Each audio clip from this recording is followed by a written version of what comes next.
자, 그럼 비우동 기출문제와 관련된 문제를 풀어보겠습니다. 자, 우리가 비우동 부채에서 배웠던 퇴직급여 충당 부채나 퇴직금 회계 처리, 그리고 충당 부채에 대한 개념들, 그리고 사채에 대한 거, 이런 내용들이 주로 문제의 출제가 되니까 같이 한번 풀어보시죠. 자, 문제 1번입니다. 자, 다음은 충당 부채와 우발 부채에 대한 설명이다. 일반 기업 회계 기준으로 판단했을 때 적합한 설명이 아닌 것은 이렇게 돼 있어요. 자, 퇴직급여 충당부채는 충당부채에 해당한다. 맞죠? 우발부채는 1번 기업 회계 기준상 재무제표의 부채로 인식하여야 한다.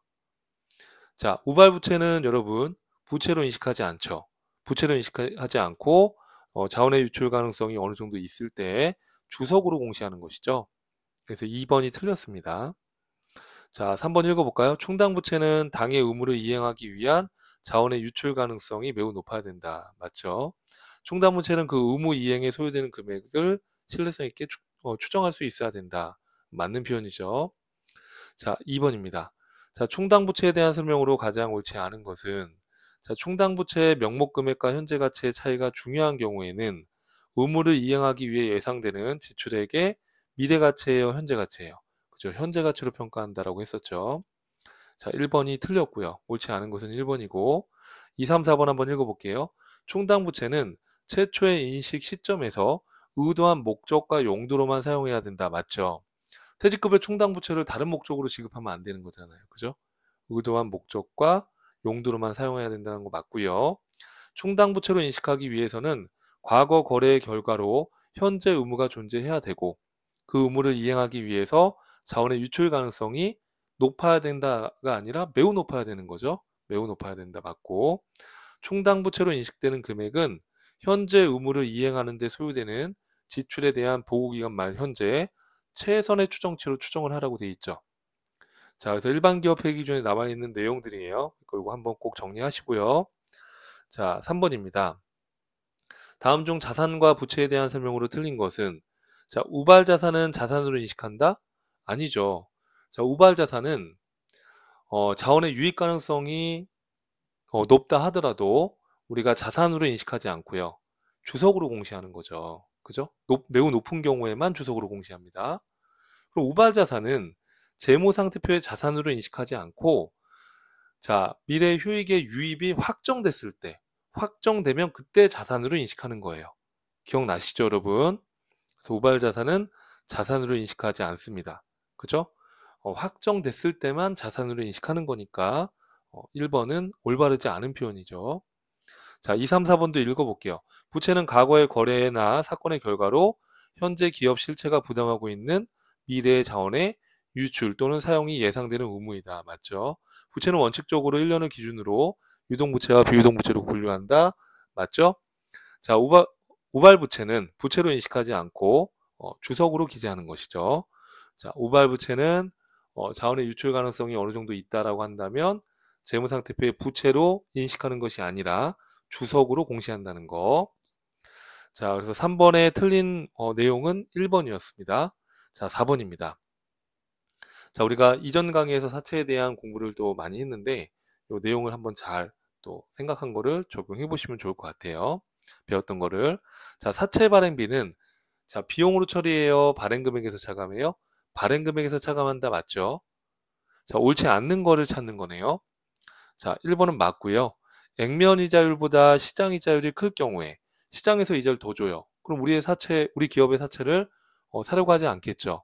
그럼 사채는 어떻게 될까요? 할인 발행되겠죠. 그죠? 자, 할증 발행되는 것이 아니라 할인 발행된다라는 거예요. 옳지 않은 건 2번이네요. 이해될까요, 여러분? 자, 사채 할인 발행 차금은 해당 사채의 액면 금액에서 차감하도록 기재한다. 맞죠? 사채 할인 발행 차금은 사채 액면 금액에서 차감하여 기재한다는 거. 사채 할인이나 할증 발행 차금은 유의자율법에 의하여 상각 또는 환입한다. 이렇게. 사채 할인 발행된 거는 상각한다고 표현하고 할증된 거는 환입한다라고 표현하는 거예요. 근데 이제 저는 상각한다, 제거됩니다. 이렇게 설명을 드렸었던 거고 맞는 표현입니다. 자, 그 다음에 5번입니다. 다음 중 사채에 대한 설명으로 옳은 것은 이라고 되어 있어요. 자, 시장 이자율이 액면 이자율보다 높다면 시장에서 이자를 더 줘요. 그러면 이 기업의 채권에 투자하려 하지 않겠죠. 그럼 시장 이자율로 현재 가치하게 되면 할증 발행돼요, 할인 발행돼요? 할인 발행되는 거죠. 자, 시장 이자율이 액면 이자율보다 낮다면, 자, 액면 이자율이 더 높아요. 기업이 이자를 더 줘요. 그러면 기업의 채권을 사려고 할 거고, 채권의 가격은 올라가겠죠. 할인 발행되는 것이 아니라 할증 발행될 거예요. 자, 사채를 할인 발행하는 경우 보통 예금으로 유입되는 금액은 액면 가액과 동일하지 않죠. 액면 금액보다 낮은 금액이 들어오겠죠. 그렇죠? 그러면 옳은 건 4번인 것 같은데요. 자, 사채 발행 유형에 관계없이 매년 지급되는 액면 이자는 동일했었잖아요. 그렇죠? 그래서 답이 4번이네요. 자, 6번입니다. 자, 충당부채, 우발부채, 우발자산에 대한 설명으로 틀린 것은, 우발부채는 부채로 인식하지 않으나 우발자산은 자산으로 인식한다? 아니요. 자산으로 인식하지 않는다고 그랬습니다. 자, 우발자산은 효익의 유입이 확정됐을 때 그때 자산으로 기록을 하는 거예요. 그 전에는 자산으로 인식하지 않는 겁니다. 틀렸죠. 1번. 자, 그 다음에 우발부채는 자원의 유출 가능성이 아주 낮지 않는 한 주석으로 기재한다. 이렇게 돼 있어요. 맞죠, 여러분? 주석으로 기재한다. 맞고요. 그러면서 틀린 것은 벌써 1번이 답이겠네요. 그죠? 1번이 답이고요. 자, 3번. 우발부채는 자원의 유출 가능성이 매우 높은 부채이다. 맞죠? 자, 그 다음에 충당부채는, 그러니까 우발부채가 아니라 여러분 충당부채는 자원의 유출 가능성이 매우 높은 부채이다. 맞죠? 우발부채는 자원의 유출 가능성이 아주 낮지 않는 한은 주석으로 기재한다. 맞고요. 자, 충당부채는 그 의무 이행에 소요되는 금액을 신뢰성 있게 추정할 수 있어야 된다. 당연히 맞겠죠. 추정할 수 있고 매우 높은 경우에만 우리가 현재 의무가 있다면 충당부채로 인식을 하는 겁니다. 자, 그 다음에 7번 문제로 가겠습니다. 자, 사채에 대한 설명으로 틀린 것은 이라고 되어 있어요. 사채 액면 이자율이 시장 이자율보다 더 크면, 자, 액면 이자율이 더 커요. 액면 이자율이 더 크면, 자, 기업이 이자를 더 주면 어떻게 되겠어요? 사채의 가격은 채권의 가격은 올라가겠죠. 할증 발행된다라는 표현이 맞죠.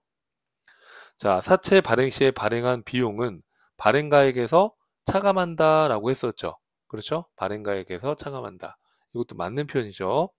사채 할증 발행 차금은 자본잉여금. 여러분, 자본은 이제 우리가 이 이후 강의에서 공부할 거예요. 자본잉여금은 자본거래에서 발생된 잉여금이에요. 사채 할증 발행 차금은 사채 액면 금액에 가산하는 것이지 자본잉여금이 아니라 사채 할증 발행 차금은 부채예요, 부채. 그죠? 부채, 사채의 액면 금액에 가산하는 부채이지 자본과 상관이 없어요. 그러니까 틀린 것은 벌써 3번이네요. 이해되시죠, 여러분?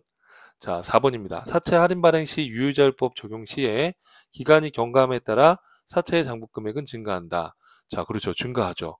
자, 우리가 만 원보다 낮게 발행했다가 할인 발행했다가 점점 만 원으로 커지는 거죠.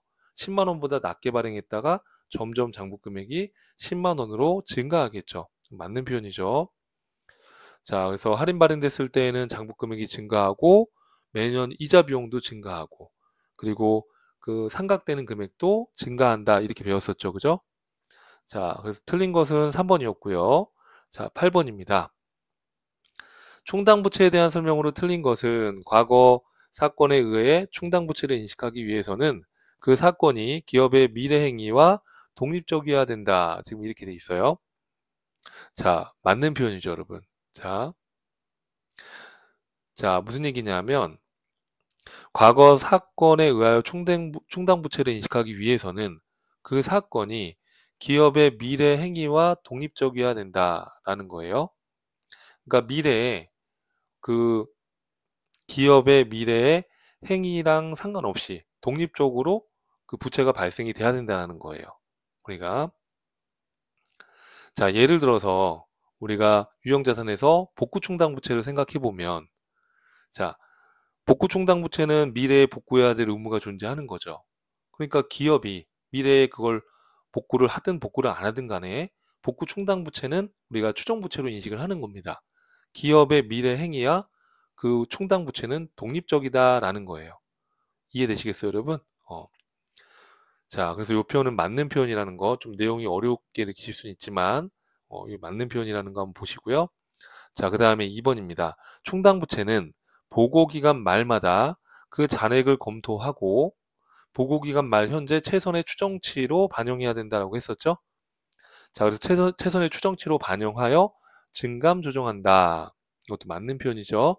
최선의 추정치로 증감 조정한다. 맞는 표현이라는 거.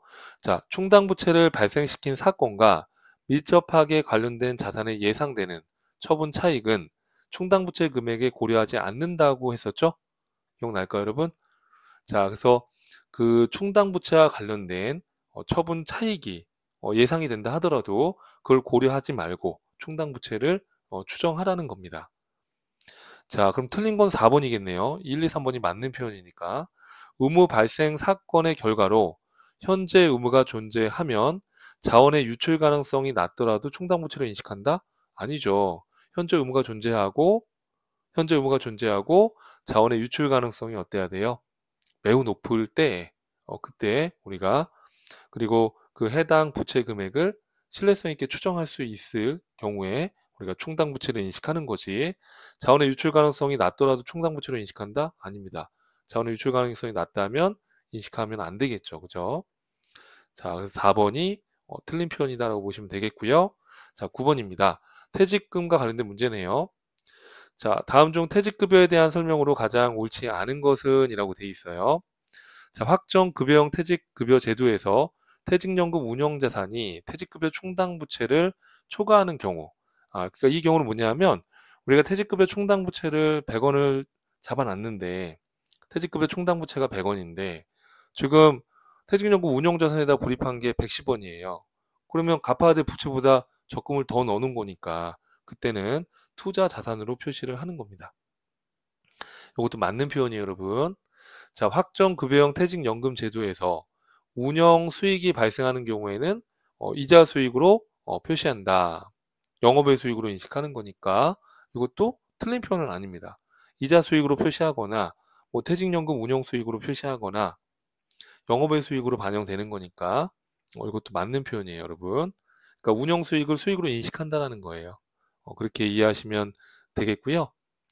자, 그 다음에 확정 기여형 퇴직연금 제도에서는 회사가 납부해야 될 부담금을 퇴직급여 비용으로 인식한다. 지금 이렇게 돼 있어요. 자, 맞는 표현이죠, 여러분. 확정 급여형은 우리가 퇴직연금 운영자산으로 처리하고 확정 기여형은 퇴직급여 비용 처리하죠. 물론 이제 제조와 관련됐으면 제조와 관련된 비용으로 제조 경비로 들어가는 것이고요. 그것도 뭐 우선은 맞는 표현으로 보시고 자 4번인데 확정 기여형 퇴직급여 제도에서는 자 가장 옳지 않은 걸 찾는 거니까 그렇죠? 가장 옳지 않은 거. 자 확정 기여형 제도에서는 운영에 관한 모든 내용은 모두 회사가 결정하고 책임지는 건가요? 아니죠. 여러분 이거는 종업원이 결정하고 책임진다라고 했었잖아요. 이거 완전히 틀린 것은 4번이다라고 보시면 되겠죠. 자, 10번입니다. 자, 다음 중 사채 발행에 대한 설명으로 옳지 않은 것은 이라고 되어 있어요. 자, 사채 할인 발행하여 정액법으로 생각하는 경우. 그러니까 우리가 유효이자율법으로 생각을 하는 게 원칙이지만 만약에 정액법으로 예를 들어서 우리가 생각해야 될 금액을 그냥 내용연수로 나눠서 매년 같은 금액으로 생각하는 거죠. 그때는 사채 할인 발행 차금 상각액은 동일하겠죠. 그렇죠? 왜냐하면 정액법으로 생각을 하는 경우라고 지금 가정을 했으니까. 자, 정액법으로 생각하면 안 되고 유의자율법으로 생각하는 게 맞지만 만약에 그 생각해야 될 금액을 그냥 그 사채의 기간 내용수가 아니라 그 기간이죠. 그 기간 만기까지 기간으로 그냥 나눠버리면 되는 거죠. 그러니까 내용연수라고 아까 제가 표현했는데 그게 아니고 그 사채의 그 기간 3년 만기 채권이다 그러면 3년으로 나눠버리는 거죠. 그러면 정액으로 했으니까 매년 동일할 거 아닙니까? 근데 이제 정액법으로 하면 안 되고 유의자율법으로 생각을 해야 됩니다만 정액법으로 했다면 매년 생각액은 동일할 거예요. 자, 그리고 뭐 틀린 표현은 아니죠. 자, 그 다음에 사채의 액면 이자율이 시장 이자율보다 큰 경우, 기업에서 이자를 더 준다 그러면 당연히 채권의 가격은 올라갈 거예요. 할증 발행된다는 거 맞고요. 시장 이자율이란 유효 이자율로서 사채 발행 시점에 발행가액을 계산할 때 할인율로 적용될 수 있다. 그렇죠? 다만 이제 사채 발행비와 같은 거래 비용이 발생했다면 시장 이자율과 유효 이자율이 다를 수 있죠. 근데 거래 비용이 없다면 시장 이자율은 유효 이자율과 동일할 거예요. 그래서 시장 이자율이란 유효 이자율로서 사채 발행 시점에 발행가액을 계산할 때 할인율로 적용될 수 있습니다. 맞는 표현이죠. 그럼 4번인 것 같은데 4번이 왜 옳지 않을까요? 자, 사채를 할증 발행하여 유효이자율법으로 생각하는 경우 매년 사채의 실질이자 유효이자는 증가한다. 자, 여러분 우리 할증 발행하게 되면 자, 우리가 공부했던 거 생각해 보면 자, 10만 원보다 높게 발행되게 되면 사채의 장부 금액은 매년 10만 원으로 돼야 되니까 장부 금액이 매년 줄 거예요. 그럼 그 장부 금액에 유효이자율을 곱해서 나온 게 유효이자, 즉 실질이자예요. 그럼 장부 금액이 주니까 실질이자도 줄게 되겠죠. 이해될까요, 여러분? 기억나시죠, 이거? 증가가 아니라 감소하게 될 겁니다. 그래서 10번의 답은 4번이 옳지 않다라고 보시면 되겠고요. 자, 11번입니다. 자, 사채가 할증 발행되고 유효이자율법이 적용되는 경우에 대한 설명으로 옳지 않은 것은 자, 할증 발행되고 유효이자율법이 적용됐을 때 옳지 않은 걸 찾는 거예요. 자, 사채 할증 발행 차금 상각액은 자, 할증 발행 차금이든 할인 발행 차금이든 그 상각액은 매년 어때요, 여러분? 둘 다 증가한다라고 했었잖아요. 꼭 기억하라고. 기억나시죠, 여러분? 그럼 옳지 않은 건 바로 1번이죠. 그러니까 그걸 외웠다 그러면 금방 이걸 찾아낼 수 있었을 거예요. 자, 그 다음에 2, 3, 4번도 한번 읽어볼게요. 자, 사채 이자 비용은 매년 감소한다. 그렇죠. 자, 10만 원보다 높게 발행됐다가 10만 원으로 장부 금액이 매년 줄어드니까 장부 금액이 주니까 실질적인 어, 이자 비용도 줄어들게 되는 거죠. 하지만 상각액은 매년 증가한다라고 했었죠. 그래서 1번이 틀렸고 사채의 장부 금액은 초기에는 크고 10만 원보다 높게 발행하고 10만 원으로 점점 줄어들어야 되니까 작아지겠죠. 맞죠? 자, 사채 발행 시점에 발행한 사채 발행비는 비용으로 처리하지 않고 사채 만기일까지 잔여 기간에 걸쳐서 상각하여 비용한다. 즉, 이 말이 사채 발행 금액에서 차감한다. 이 얘기예요. 이것도 맞는 표현이죠. 자, 그래서 11번에 옳지 않은 표현은 1번이었고요. 자, 12번 보겠습니다. 다음 중 퇴직급여 및 퇴직연금의 회계 처리에 대한 설명으로 옳은 것은 이렇게 되어 있네요. 자, 확정 기여형 퇴직연금 제도에서 운영되는 자산은 기업이 직접 보유하고 있는 것으로 보아 회계 처리한다? 아니죠. 기여형은 이거는 회사 책임이 없잖아요. 종업원 책임이니까 그냥 불입했을 때 퇴직급여로 처리하는 거니까 운용 자산으로 인식되는 것도 아니죠. 그러니까 1번 틀렸고요. 자, 2번 문제 볼게요. 확정급여형 퇴직연금 제도는 퇴직연금 납입 외에 운영수익 발생하거나 종업원 퇴직 시에는 회계 처리할 것이 없다? 아니죠. 그럼 급여형의 경우에는 당연히 운영수익을 수익으로 인식해야 되고 자, 퇴직 지급했을 때에는 운영자산으로 지급됐다 그러면 운영자산이 감소한 걸로 처리해야 되는 거니까 이것도 틀린 표현이죠. 회계 처리할 것이 있죠. 그죠? 없다가 아니라 틀렸고요. 자, 3번은 뭘까요? 자, 확정 기여형 퇴직연금 제도에서는 퇴직급여 충당 부채와 퇴직연금 미지급금을 인식하지 않고 퇴직연금 운용자산만 인식한다? 우선 이것 자체가 틀렸죠. 확정 기여형에서는 운용자산을 인식하지 않잖아요. 그죠? 틀렸죠. 그러니까 3번도 틀렸고. 자, 그럼 4번이 올바른 표현인 것 같은데 확정 기여형 퇴직연금에 납부해야 할 기여금은 이미 납부한 기여금을 차감한 후에 자, 미지급 비용으로 인식한다. 이것도 이제 맞는 표현인데 자, 이게 뭐냐 하면은 자, 확정 기여형으로 만약에 퇴직연금 납부해야 될 기여금이 만약에 100원인데 이 중에 이미 납부한 기여금이 만약에 뭐 70원이 있어요. 그럼 월 말에 30원만큼 발생된 부분에 대해서 퇴직급여, 그 다음 미지급 비용 이런 식으로 인식을 하는 거죠. 인식을 하게 됩니다. 4번은 맞는 표현이에요. 이게 발생주의 개념이니까 꼭 현금이 나가지 않았다 하더라도 그달에 발생된 퇴직급의 비용이 있다 그러면 우리가 미지급 비용으로 부채로 인식을 하는 거예요. 4번도 맞는 표현입니다. 요 12번은 여러분들 좀 헷갈리실 수 있을 것 같긴 해요. 자, 이렇게 문제를 좀 여러 번 읽어보시는 것도 또 도움이 되니까 한 번에 끝내지 마시고 여러 번 읽어봐 주시기를 부탁드리고요. 자, 13번입니다. 자, 주식회사 康康은 아래 조건으로 사채를 발행하였다. 사채 중에 사채 발행 방법 및 장부가액, 상각, 환입액, 상각 또는 환입액, 이자 비용의 변동으로 올바른 것은 사채 이자는 유효자율법에 따라 상각 및 환입한다 이렇게 돼 있어요. 자, 당기 1월 1일 날 발행을 했고요. 매년 말 지급이고 액면가액 500인데 액면 이자율을 표시 이자율이라고 합니다. 표시 이자율, 액면 이자율 같은 거예요. 그래서 액면 이자율이 8%, 자, 유효 이자율 10%. 자, 그러면 지금 시장에서 이자를 더 줘요. 그렇죠? 그러면 당연히 이 기업의 채권을 사려고 하지 않을 거예요. 그러면 채권이 할인 발행되겠죠. 그러면 할인 발행된 거를 찾아내면 되겠죠? 자, 이건 틀렸고요.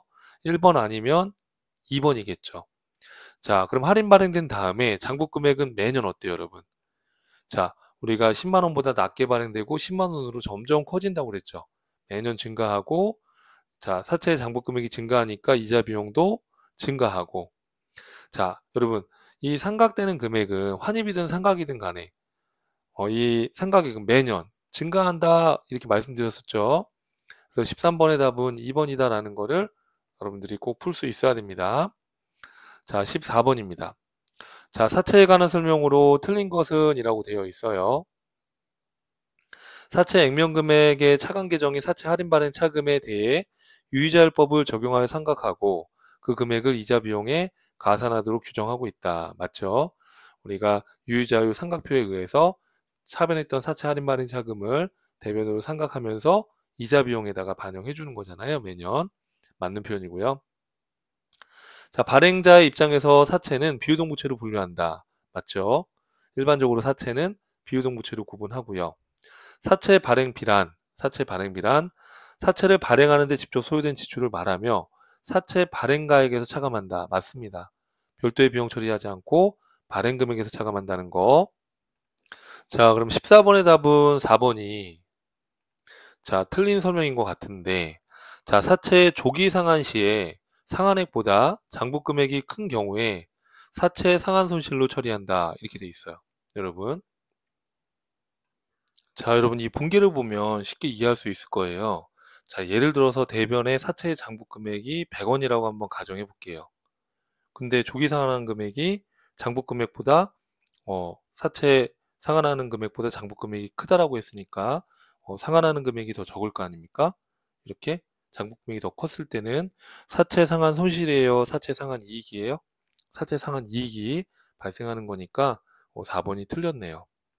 이렇게 분기를 한번 써보시면 확연하게 이해가 될 겁니다. 자, 14번의 답은 4번이었고요. 자, 15번 문제 보겠습니다. 자, 다음 중 부채에 대한 설명으로 가장 옳은 것은 자, 경제적 효익이 내재된 자원이 기업에 유입됨으로써 이행될 것으로 기대되는 현재 의무이다. 이렇게 되어 있어요. 자, 여러분 이 부분은 왜 틀렸냐 하면 우리가 부채는 내재된 자원이 유입되는 거예요? 유출되는 거예요? 유출되는 거니까 이건 옳지 않죠. 그죠? 자, 답은 2번이었는데 3번은 왜 틀렸을까요?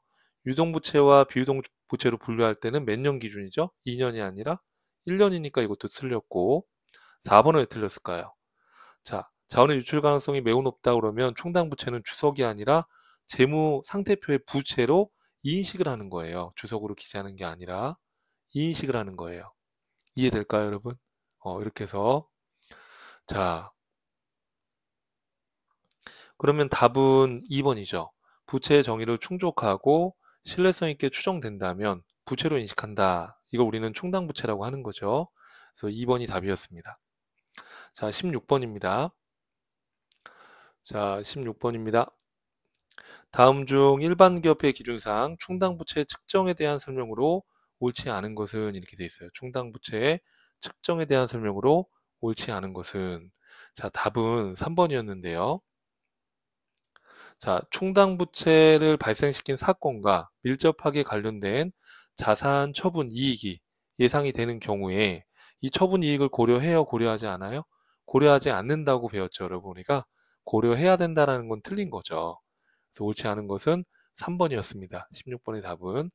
자, 1번과 2번, 4번 한번 읽어볼게요. 자, 현재 의무를 이행하기 위해 소요되는 금액에 대한 최선의 추정치는 보고기간 말 의무를 직접 이행하거나 이해관계가 없는 제3자에게 이전시키는 경우에 지급해야 할 금액으로서 세전금액이다라는 거. 그렇죠. 세전금액이죠. 세후금액이 아니라. 이것도 맞는 표현입니다.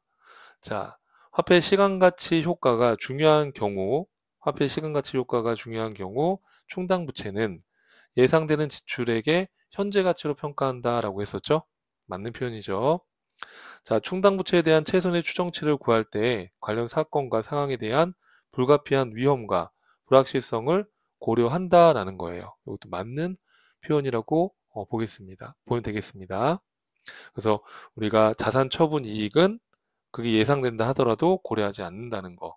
이렇게 해서 3번이 옳지 않은 표현이다라고 이해하시면 되겠습니다. 16번 같은 문제도 좀 지엽적인 내용들이 쭉 나와 있잖아요. 사실은 이런 것들 한번 읽어보시고 또 문제를 푸는 내용을 자꾸 반복해서 읽어보시면 문제가 나왔을 때, 유사하게 나왔을 때 또 답을 걸러낼 수가 있으니까 문제를 한 번 풀고 그냥 넘어가지 마시고 여러 번 읽어보시는 것도 도움이 많이 됩니다. 자, 그렇게 해서 객관식을 좀 준비해 주시면 좋을 것 같습니다. 또 다음 강의에서 뵙도록 하겠습니다.